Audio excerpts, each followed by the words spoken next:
আসসালামু আলাইকুম। প্রিয় দর্শক, জাতীয় সংসদের বিরোধী দলের চিফ হুইপ এবং এনসিপির আহ্বায়ক জনাব নাহিদ ইসলাম আজকে সংসদে আমাদের রাষ্ট্রপতিকে নিয়ে বেশ ক্ষোভ ঝেড়েছেন, উষ্মা প্রকাশ করেছেন। এটা অস্বাভাবিক কিছু না, কারণ এই যে এনসিপি দলটা আছে এদের নেতৃবৃন্দের কাছ থেকে আমরা এরকমটাও অনেক আগে থেকেই পেয়ে আসছি। যখন তারা অন্তর্বর্তীকালীন সরকারের অংশ ছিলেন এবং যখন এই নাহিদ ইসলাম এই সরকারের একজন উপদেষ্টা ছিলেন, তখনও তারা কিন্তু এই আমাদের বর্তমান যে রাষ্ট্রপতি মিস্টার শাহাবুদ্দিন আহমেদ তাকে তার পদ থেকে সরিয়ে দেওয়ার জন্য নানা ধরনের চেষ্টা তারা করেছেন। সরকারের কাছে আবদার করেছেন, দাবি করেছেন, হুমকি দিয়েছেন, এমনকি বঙ্গভবনের সামনে যেয়েও তাকে উৎখাতের চেষ্টা করেছেন। তখন কিন্তু দেশে একটা নিয়মতান্ত্রিক সরকার ছিল, নিয়মতান্ত্রিক মানে একটা রেগুলার গভর্নমেন্ট ছিল, এবং সেই গভর্নমেন্ট দাবি করত যে তারা একটা সাংবিধানিক সরকার। তো একটা সাংবিধানিক সরকার থাকাকালে এই সমস্ত ছেলেমেয়েরা গিয়েছিল বঙ্গভবনের সামনে রাষ্ট্রপতিকে উৎখাত করার জন্য, এবং সেই সাংবিধানিক সরকার সেই উৎখাত প্রচেষ্টাকে প্রতিরোধ করার কোনো চেষ্টা করেছে বলে, মানে তাদেরকে ওখান থেকে সরিয়ে দেওয়া অথবা অন্য কিছু করেনি। একসময় তারা ক্লান্ত হয়ে ওখান থেকে চলে এসেছে, যখন দেখেছে যে তাদের সেই উৎখাত প্রচেষ্টায় দেশের প্রধানতম দল ওই সময়কার যারা বিএনপি, তাদের মাঝখান থেকে কোনো ধরনের ইতিবাচক সায় পাওয়া যায়নি। বরং তারা বলেছিলেন যে সাংবিধানিক ধারাবাহিকতা রক্ষা করার জন্য যিনি রাষ্ট্রপতি আছেন তার ওই পদে থাকা উচিত। তখন তারা হতাশ হয়ে চলে এসেছে, কিন্তু তাদের সেই প্রচেষ্টা কিন্তু অব্যাহত আছে, অব্যাহত থাকতেই পারে। কিন্তু সেই প্রচেষ্টার প্রকাশটা কি, সেটা হলো ইম্পর্টেন্ট কথা। আপনি বলতেই পারেন যে এই রাষ্ট্রপতি থাকা উচিত না, আপনি বলতেই পারেন রাষ্ট্রপতির কাছে আহ্বান জানাতে পারেন আপনি থাকা উচিত না, আপনি চলে যান, আপনি বলতে পারেন। কিন্তু এই প্রকাশটা, এই যে অনুভূতিটা, এই যে ক্ষোভটা, এই যে আকাঙ্ক্ষাটা, এটা প্রকাশের প্রক্রিয়াটা কি হবে? দেখুন, দেশে এখন একটা প্রধানমন্ত্রী আছেন, একটা সরকার আছেন। তারেক রহমানকে আপনার পছন্দ নাও হতে পারে, আপনি বলতেই পারেন আমি তারেক রহমানকে প্রধানমন্ত্রী হিসাবে পছন্দ করি না। কিন্তু আপনি যদি তারেক রহমানকে উৎখাত করার জন্য তার বাসভবনের সামনে যে ঢিল পাটকেল ছুড়েন এবং বলে তাকে উৎখাত আজকে করেই ছাড়বো, তখন রাষ্ট্রের কি দায়িত্ব হবে? তো রাষ্ট্রের দায়িত্ব হবে আপনাকে প্রতিহত করা। এটাই নিয়ম। কারণ তারেক রহমান একটা নিয়মতান্ত্রিক পদ্ধতিতে, সাংবিধানিক পদ্ধতিতে এদেশে একজন নির্বাচিত প্রধানমন্ত্রী, তাকে আরেকটা নির্বাচনের মাধ্যমে উৎখাত করা যাবে, এছাড়া নয়। আর এছাড়া আপনি করতে পারেন যদি সারা দেশের মানুষকে ঐক্যবদ্ধ করে, সারা দেশের মানুষের ক্ষোভ নিয়ে আন্দোলন তৈরি করে আপনি যদি করতে পারবেন, যেমনটা নাকি শেখ হাসিনাকে করা হয়েছিল, যেমনটা নাকি এরশাদকে করা হয়েছিল, সেইভাবে আপনি করেন পারলে, যদি ক্ষমতা থাকে। না হলে আপনি তো এরকমভাবে মানে যা তা বলে গালাগালি করতে পারেন না ভাই। কিন্তু নাহিদ ইসলাম সাহেব এই কাজটা করেছেন জাতীয় সংসদে বসে দাঁড়িয়ে। জাতীয় সংসদ কিন্তু একটা পবিত্র জায়গা, সেই জায়গায় দাঁড়িয়ে আপনি যেভাবে কথা বলেছেন সে কথাগুলো আমি বলবো, একটু আপনাদেরকে আমি শোনাবো। আপনারা নিশ্চয়ই মধ্যে পড়েছেন, তারপর আমি একটু শোনাবো, কারণ তার কিছু কিছু বাক্যকে আমি একটু বিশ্লেষণ করার চেষ্টা করব। উনি যে প্রক্রিয়ায় করেছেন সেই প্রক্রিয়া আমি মনে করি উনি কাজটা ঠিক করেননি, এটা শোভন হয়নি। কারণ মাথায় রাখতে হবে এই জিনিসগুলো কিন্তু একসময় ডকুমেন্ট হয়ে থাকবে। আজকে থেকে 30 বছর, 40 বছর, এমনকি 100 বছর পরেও সংসদে কে কী বলেছেন সেগুলো ডকুমেন্ট হয়ে থাকে। ওনার কথার মধ্যে যুক্তি কতটুকু আছে দেখুন। উনি রাষ্ট্রপতির এই যে অধিবেশনটা চলছে, এটা রাষ্ট্রপতি একটা ভাষণ দিয়েছেন। রাষ্ট্রপতি ভাষণ দেন, সংসদ যখন বসে, প্রথম যখন অধিবেশনটা বসে সেই অধিবেশনে উনি একটা ভাষণ দেন। এবং প্রতি বছরের শুরুতে যখন একটা অধিবেশন বসবে, যেমন আগামী বছর যদি জানুয়ারিতে কোনো অধিবেশন বসে, অথবা 2027 সালে প্রথম যেদিন অধিবেশন বসবে, সেটা জানুয়ারিতে হোক, ফেব্রুয়ারিতে হোক, যখনই হোক, সেই অধিবেশনে রাষ্ট্রপতি একটা ভাষণ দেবে। সেই ভাষণে কি থাকে সাধারণত? সেই ভাষণে থাকে দেশের বর্তমান অবস্থা, এই সরকারের অবস্থা, সরকার কি করছে না করছে এগুলি সম্পর্কে তিনি একটা ধারণা জনগণকে দেন, সংসদকে দেন। এবং বলাই বাহুল্য, এই ভাষণটা উনি নিজে লেখেন না, এই ভাষণটা সরকার লিখে দেয়। মানে আমাদের দেশে যে রাষ্ট্রপতির যে ক্ষমতা, সেই ক্ষমতা অনুযায়ী রাষ্ট্রপতির ভাষণটাও সরকারের পক্ষ থেকে লিখে দেওয়া হয়। উনি যে কেবল আনুষ্ঠানিকতার মাধ্যমে পড়েন জিনিসটা। আমাদের এই প্রথম অধিবেশনে এই ভাষণটা দেওয়ার পর যারা সংসদ সদস্য থাকেন, এরা সবাই পর্যায়ক্রমিকভাবে এই রাষ্ট্রপতির ভাষণের উপর ধন্যবাদ প্রস্তাবের নিয়ে আলোচনা করেন। আমাদের নাহিদ ইসলাম সাহেব কী করেছেন, উনি প্রথমেই বলেছেন, আমি রাষ্ট্রপতি প্রেসিডেন্ট শাহাবুদ্দিনের বক্তব্য আমি শুনিনি। তো শুনেন না তো দাঁড়াইছেন কেন? আপনি যে ভাষণ শুনেননি, সেই ভাষণের উপর আনা ধন্যবাদ প্রস্তাবের আলোচনা দাঁড়িয়েছেন কেন? আপনি তো দাঁড়ানোর কোনো একটি, আপনি তো শুনেনি না এটা। এবং তারপরে উনি আরও বলেছেন যে এ নিয়ে আমার বলার কোনো আগ্রহ নাই। তো আগ্রহ নাই তো খারাই গেছেন কেন ভাই? তো আগ্রহী নেই, চুপচাপ থাকেন, বলেন এই ভাষণ আমি শুনি নাই, এটি নিয়ে আমি কোনো আলোচনা করবো না। আপনি তো বলবেন যে উনি তো ওয়ার্কআউট করেছেন, হ্যাঁ ওয়ার্কআউট করেছেন, কিন্তু ওয়ার্কআউট করার পর যে জিনিসটা হয়, আমাদের যে অভিজ্ঞতা আর কি, ওয়ার্কআউট করার পর ওরা কিন্তু ওই এলাকা ছেড়ে চলে যান না। ওয়ার্কআউট করার পর ওনারা যার যার কক্ষে যেয়ে বসেন, ওখানে তো বিরোধী দলের একটা কক্ষ আছে, ওখানেও কিন্তু লাউড স্পিকারে সংসদের ভেতরে কী চলছে সব ওখানে শোনা যায়। তো উনি তো শুনেছেন, হয়তো প্রতিবাদ স্বরূপ কিন্তু ওয়ার্কআউট করেছেন। সেই প্রতিবাদটা কেন, কী কারণে, এটা আমার কাছে এখনও বোধগম্য হয় নাই। যখন ওরা করেছেন, করতেই পারেন, এটা একটা সংসদীয় রীতি। কিন্তু আপনি যেটা নিয়ে শুনেন নাই, সেটা নিয়ে আলোচনা করার জন্য দাঁড়িয়েছেন কেন? উনি বলার চেষ্টা করেছেন এই রাষ্ট্রপতি খুবই মন্দ এবং তার কিছু কুকীর্তি উনি হাউসের সামনে তুলে ধরতে চান বলে উনি দাঁড়িয়েছেন। ওকে, উনি কী কী কুকীর্তির কথা বলেছেন সেটা একটু বলি। ওনার ভাষায় উনি বলেছেন যে এই শাহাবুদ্দিনকে, মানে নাম ধরে বলেছেন ভাই নামটা একটু বললো, কিন্তু বয়সেও আপনার বাপদাদার সমান হবে, বাপের সমান হবে, তাই না? একটা বয়স্ক লোককে সম্মান করুন। আচ্ছা, শাহাবুদ্দিনকে দুদকের কমিশনার করা হয়েছিল 3টি অ্যাসাইনমেন্ট দিয়ে। অ্যাসাইনমেন্ট 3টা কী কী? খালেদা জিয়া ও তারেক রহমানকে দুর্নীতির অভিযোগে শাস্তি নিশ্চিত করা, পদ্মা সেতু দুর্নীতির অভিযোগ থেকে আওয়ামী লীগকে ক্লিনচিট দেওয়া, মঈনুদ্দিন ফখরুদ্দিনের আমলে আওয়ামী লীগের বিরুদ্ধে হওয়া দুর্নীতির মামলা থেকে শেখ হাসিনা ও আওয়ামী লীগ নেতাদের মুক্তি দেওয়া।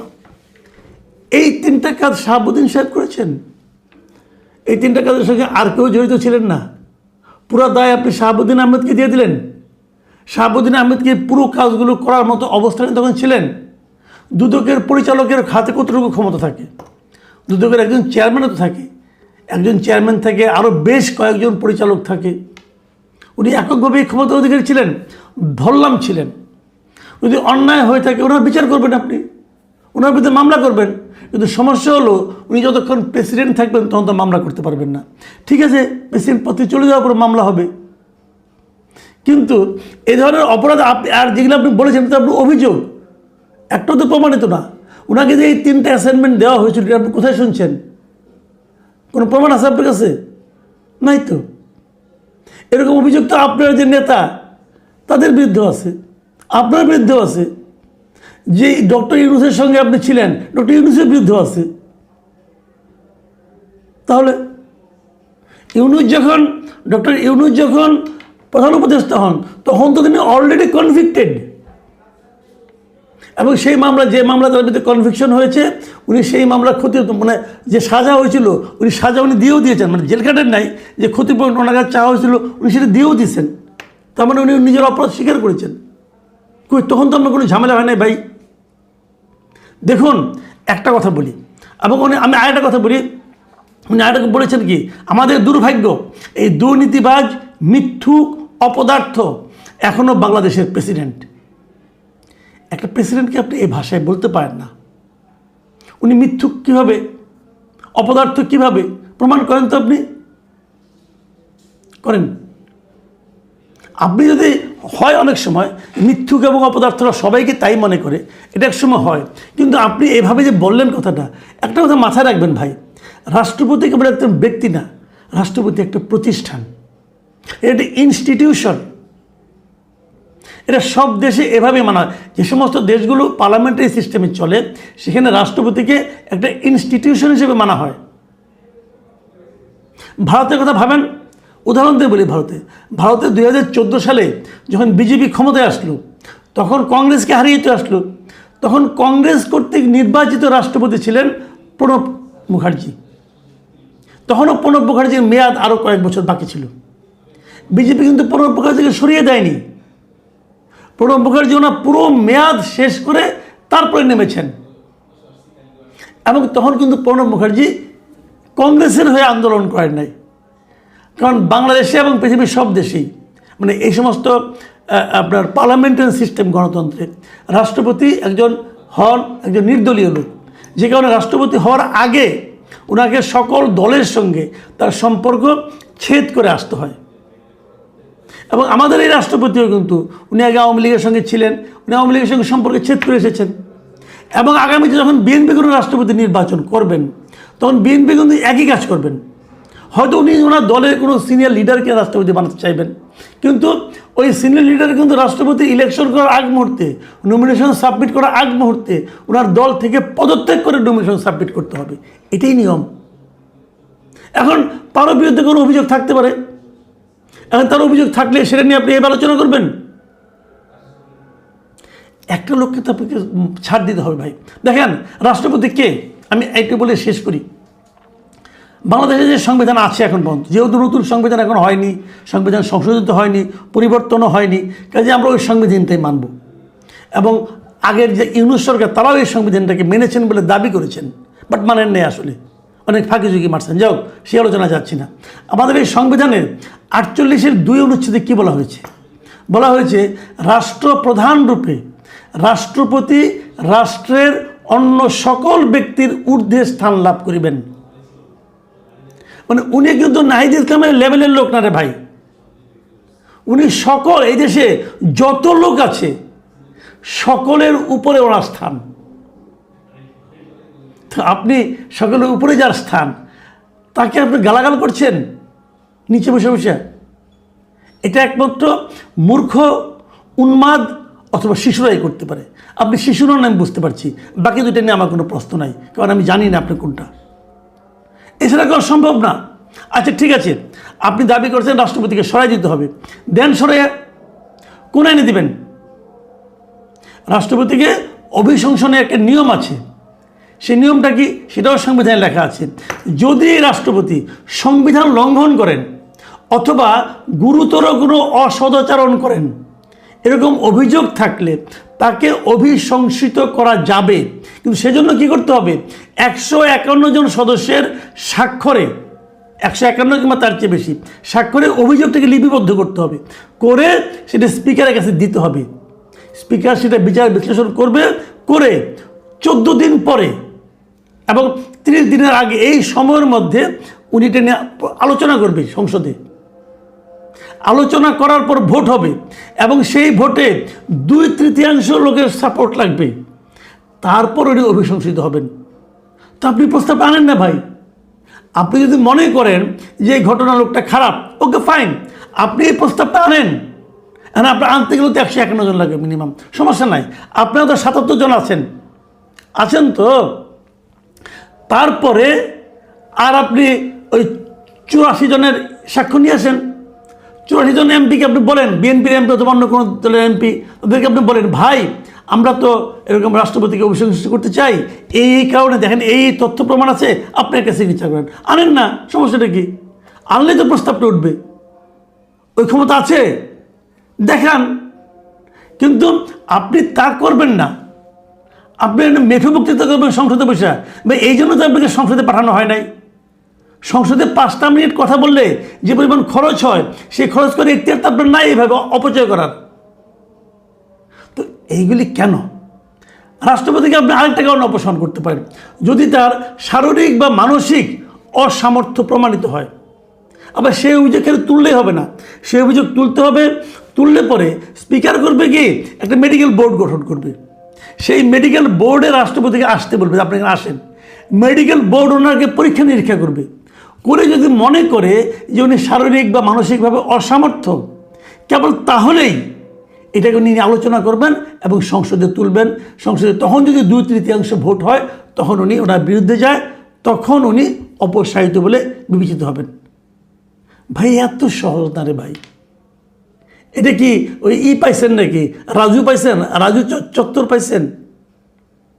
আপনাকে সংসদে পাঠানো হয়েছে এগুলি করার জন্য? রাষ্ট্রপতি, আবারও বলছি, রাষ্ট্রপতি একটা প্রতিষ্ঠান, ব্যক্তিটার কথা খেয়াল করে লাভ নাই। এখন বিএনপি, আপনার কথা অনুযায়ী বিএনপি উত্তর দিতে হবে, হ্যাঁ ঠিক আছে আমরা করবো। তো বিএনপি এর মধ্যে এই দুটার মধ্যে কোনো একটা ধারণা তো তাকে দিতে হবে। অথচ দেখেন, আপনারা যেরকম গোয়ার্তমি করেন, রাষ্ট্রপতি নিজে কি বলেছেন? উনি কিন্তু একবার রয়টার্সের একটা ইন্টারভিউতে বলেছিলেন, যদি বিএনপি চায়, যদি বিএনপি মনে করে তারা এই রাষ্ট্রপতিকে রাখতে চায় না, অথবা এই রাষ্ট্রপতির সঙ্গে কাজ করতে অস্বাচ্ছন্দ্য বোধ করছে, যদি এরকম চায় বিএনপি, তাহলে উনি নিজের থেকে পদত্যাগ করবেন। ভাই, এই যে সৌজন্যতা, এই যে ভদ্রতা, এটা বোঝার মতো ক্ষমতা মনে হয় আপনাদের নাই।